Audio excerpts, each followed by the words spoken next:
यानंतर बातमी विधान परिषदेची आहे। विधान परिषदेच्या निवडणुकीसंदर्भातली विधान परिषदेच्या 17 जागांसाठी निवडणूक जाहीर झाली आहे, पण 17 जागांवरून सध्या महायुतीत जोरदार रस्सीखेच सुरू आहे।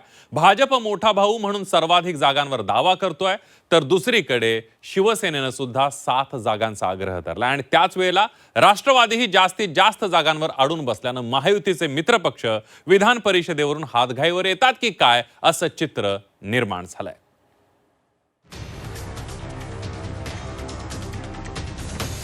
विधान परिषदेच्या जागा वाटपाचा वाद विकोपाला 10-5-2चा फॉर्म्युलाही शिवसेनेनं फेटाळला। राष्ट्रवादी 3 जागांवर अडून बसली। विधान परिषद निवडणुकीतल्या जागा वाटपाचा महायुतीतला तिढा सुटण्याचं लक्षण दिसत नाहीये। उलट जागा वाटपाचा गुंता आणखीच वाढत चाललाय। सुरुवातीला 12-3-2 असा फॉर्म्युला असल्याचं भाजपच्या सूत्रांनी माध्यमांना सांगितलं होतं, पण जेव्हा त्याची शिवसेनेतून तीव्र प्रतिक्रिया उमटली त्यावर आणखी एक नवा फॉर्म्युला चर्चेला आला। हा फॉर्म्युला होता 10-5-2, म्हणजेच शिवसेना 5 जागा तर राष्ट्रवादी 2 जागा लढणार। पण हा फॉर्म्युला देखील शिवसेनेनं फेटाळून लावलाय। विधान परिषदेसाठी जागा वाटपच झालं नाही, त्यामुळे फॉर्म्युल्याचा प्रश्नच येत नाही असं शिवसेनेनं स्पष्टपणे सांगितलं। अशा पद्धतीचा जो काही फॉर्म्युला वाहिन्यांवरती दिसतोय, मला वाटत नाही तसा पद्धतीचा काही फॉर्म्युला ठरलेला आहे। आमच्या तिन्ही पक्षांचे मुख्य नेते एकत्र बसून त्या संदर्भातला निर्णय घेतील। प्रत्येक पक्षाची ताकद आणि एकमेकांचा होणारी मदत, एकमेकांवरती एकमेकांच्या संख्येवरती निवडून येणं डिपेंड आहे। एवढंच नाही तर शिवसेनेनं भाजपकडे वाढीव जागांचा आग्रह केलाय। कालपर्यंत 6 जागांवर दावा करणाऱ्या शिवसेनेनं आज चक्क 7 जागा हव्यात अशी मागणी केली। शिवसेनेचे आज 5 ज्या 17 जागा आहेत त्यापैकी 5 जागांवर शिवसेनेचे आमदार कार्यरत होते, परंतु मध्यंतरी निवडणुका न झाल्यामुळे ह्या निवडणुका पुढे ढकलल्या। पण त्याचबरोबर आम्ही धुळ्यामध्ये आमची ताकद वाढलेली आहे।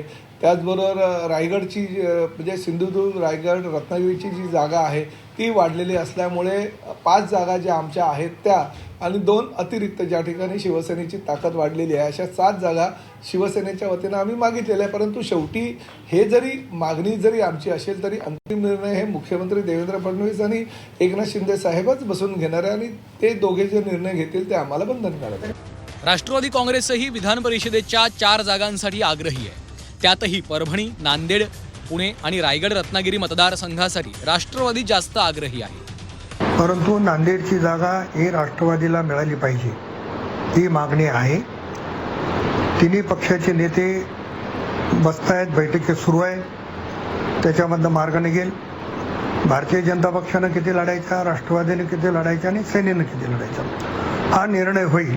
रत्नागिरी, रायगड, सिंधुदुर्ग या 3 जिल्ह्यामधून एक आमदार निवडून देण्याची स्थानिक स्वराज्यामधून आपली आहे आणि ही जागा पूर्वीपासून म्हणजे भास्कर शेठ जाधव पासून ते अगदी मला वाटतं अनिल तटकरे भाऊंपासून ही जागा राष्ट्रवादी काँग्रेस पक्षाकडे आहे आणि आता सुद्धा सिटिंग आहे आमची, तिथं आमचे अनिकेत तटकरे आमदार म्हणून होते।